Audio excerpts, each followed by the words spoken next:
श्री स्वामी समर्थ. तुमचा आजचा दिवस खूप छान जाऊ देत आणि तुमच्या मनातील ज्या सगळ्या चांगल्या इच्छा आहेत त्या स्वामी कृपेने पूर्ण व्हाव्यात अशी मी स्वामींच्या चरणी प्रार्थना करते. आज मी एक व्हिडिओ बनवणार आहे. त्याच्यामध्ये मी कापूर होम कसा करायचा हे मी तुम्हाला सांगणार आहे. तर मी काल व्हिडिओ केला होता, त्याच्यामध्ये मला एक कमेंट आली होती की तुम्ही कापूर होम कसा करायचा हे जरा सांगाल का. तर मी म्हटलं चला, मग मी त्यांना कालच कमेंट करून रिप्लाय पण दिला की आजचा व्हिडिओ हा कापूर होमचाच असेल.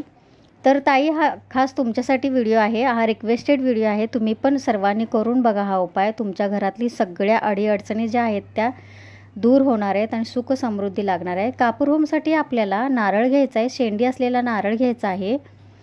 शेंडी असलेला नारळ घ्यायचा आणि स्वामींची जी प्रतिमा आहे आपल्या घरामध्ये देवाऱ्यासमोर ज्या आपल्या असतो, किंवा एका कोणाकोणाच्या घरी कसं असतं, स्वामींची प्रतिमा असते ती वरती भिंतीला असते किंवा देवाऱ्यामध्ये पण असते. तर काय करायचं, स्वामींच्या प्रतिमेच्या समोर आपल्याला हा नारळ घेऊन बसायचं आहे. त्याच्यानंतर नारळावरती आपल्याला भीमसेनी कापूर ठेवायचा आहे. त्याच्यानंतर आपल्याला तुमच्या जीवनात ज्या काही अडीअडचणी आहेत, म्हणजे आपल्या खूप वेगवेगळ्या अडीअडचणी आपल्या सर्वांच्या आयुष्यामध्ये येत असतात, पण त्याच्यातून मार्ग काढायचे आपल्याला स्वामी सुचवत असतात. आणि भरपूर असे खूप सारे मार्ग आहेत, त्यातलाच हा एक उपाय आहे, तो मी तुम्हाला सांगणार आहे. तुमच्या घरात जर निगेटिव्हिटी असेल, सततची कटकटी, सततची भांडण, नवरा बायकोचं पटत नसेल, पितरांचा वगैरे त्रास असतो, तर हा खूप प्रमाणात या उपायाने कमी होणार आहे. कापूर होम आपल्याला करताना एक नारळ घ्यायचा आहे शेंडी असलेला, स्वामींच्या प्रतिमेच्या समोर बसायचं आहे. भीमसेनी कापूर घ्यायचा आहे. भीमसेनी कापूर नारळाच्या जिथं शेंडी असते तिथं आपल्याला ठेवायचं आहे. आणि भीमसेनी कापूर आपल्याला प्रज्वलित करायचं आहे. प्रज्वलित केल्यानंतर आपल्याला श्री स्वामी समर्थ महाराज यांचा जप करायचा आहे आणि एकदम शांततेत करायचा. अतिशय म्हणजे खूप मनातून करा. 100% तुम्ही विश्वास ठेवा, याच्यामुळे तुम्हाला फरक पडणारच आहे. या विश्वासाने तुम्ही करा.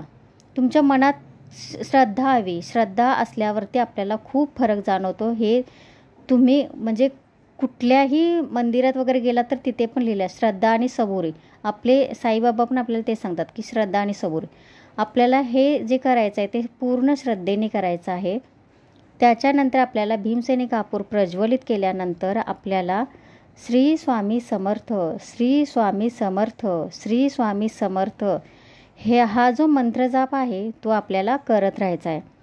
तर हे असे 7 कापूर किंवा 5 कापूर किंवा 9 कापूर आपण घेऊ शकतो. असं हे तुम्हाला घ्यायचं आहे आणि ते प्रज्वलित करायचं आहे. पूर्ण जे प्रज्वलित झाल्यानंतर पूर्ण आता 7, 5 कोणी कितीही घेऊ शकतं. 7 घ्या, 5 घ्या किंवा 9 घ्या. त्याच्यानंतर पूर्ण आपलं हे झाल्यानंतर कापूर होम तो नारळ आपल्याला स्वामींच्या समोर ठेवायचा आहे आणि प्रार्थना करायची आहे. तुमच्या घरामध्ये काय अडीअडचणी आहेत त्या निघून जाऊ देत असं तुम्हाला प्रार्थना करायची आहे.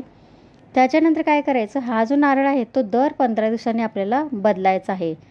तर या नारळाचं काय करायचं, तर हा नारळ अतिशय म्हणजे आपल्या स्वामी महाराजांच्या मंत्राने तो खूप असा पवित्र झालेला असतो, त्यामुळे त्याचा आपण प्रसाद करून खायचा आहे.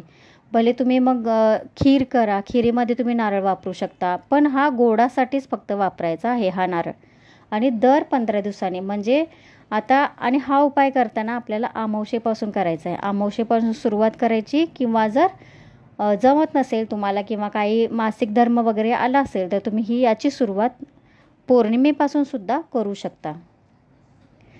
जर तुम्ही अमावस्येपासून सुरुवात केली असेल तर पौर्णिमेला तुम्ही नारळ बदलायचा आहे, आणि जर पौर्णिमेला सुरुवात केली असेल तर अमावस्येला तुम्ही नारळ बदलायचा आहे. हा उपाय तुम्ही नक्की करून बघा. पुन्हा कोणता व्हिडिओ तुम्हाला पाहायचा असेल तर नक्की सांगा. श्री स्वामी समर्थ.